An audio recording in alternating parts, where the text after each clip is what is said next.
ते छोरा हाँ फाड़ो ही याओ तो को फाता तुई सेठ साहब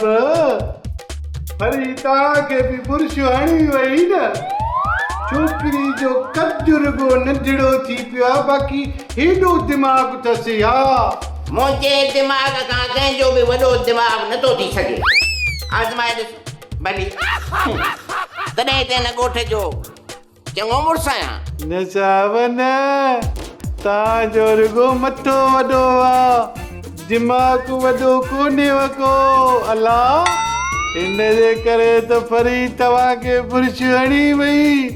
तव्हांखे धपो ई कोन पियो अच्छा अच्छा इहा त मूंखे ख़बर ई न आहे भला तूं ॿुधाए उन छोकिरीअ फरीअ मूंखे कीअं बुर्शायो तव्हांखे दावत ॾेई जो घुरायो ईअं ई इहा त हुन इज़त कई न तव्हांजी कॾहिं कंहिं इज़त कई हुजे त तव्हांखे ख़बर पए न तोखे त मश्करनि जे ॻोठ जे कुतनि बि डोड़ायो आहे ओ इते ई तमार खाई वई न सेठ साहब गुलू मुंहिंजो नालो थी धनु धोबी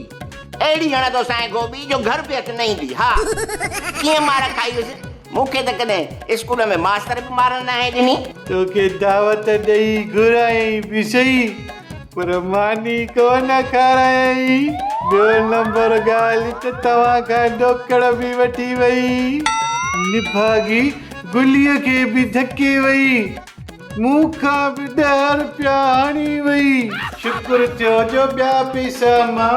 सुथण जी उबदाणे में लिकाए रखिया न त चिबरी इहे बि फुरे वञे हा त पोइ वेचारी हुनजी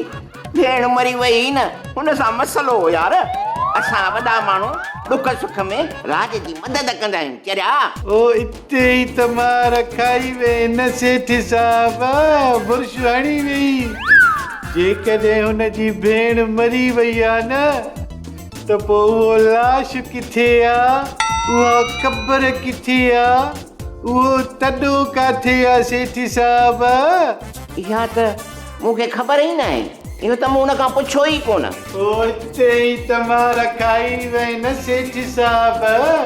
उहो वॾी ठगीणा तोखे बि ठगे वई हाणे तूं हिन ॻाल्हि खे छॾ हिन मां 3 कारा मिर्च कढी हिकु धकी ॾोके छॾ सेठ साहब मश्करनि जो ॻोठ ॾेई मश्करनि जो